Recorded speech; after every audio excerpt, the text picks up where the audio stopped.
Viva la vida! Да здравствует жизнь! Название благотворительной акции, стартовавшей в столице республики. Акция проводится для поддержки культурно-благотворительного фонда «Ашана». По словам участника инициативной группы Helping Hands Нала Адлиба, все собранные средства будут направлены на лечение детей. Мы решили поинтересоваться у фонда «Ашана» именно о количестве детей, то есть об их числе и о той сумме, которая требуется для проведения сложных тяжелых операций.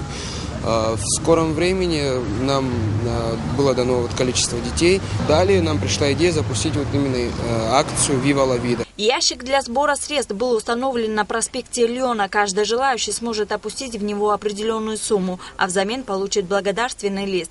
Далее, по правилам акции, нужно разместить свою фотографию с этим листом в социальной сети Instagram и передать эстафету друзьям. Если у людей нет Инстаграма, допустим, есть другие интернет-ресурсы, как Facebook, ВКонтакте, они также могут прийти и внести свой вклад, соответственно. И там тоже при возможности могут отметить друзей или оповестить их.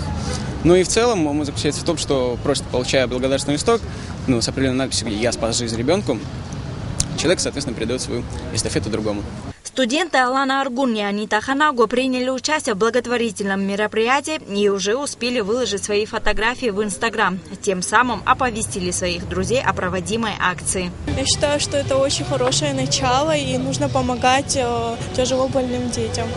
Благотворительную акцию «Viva la vida» поддержали сотовые операторы Аквафон, GSM и Амобайл. Подобные акции в очередной раз показывают то, что жители Абхазии, в частности молодежь, не безразличны к судьбам больных детей.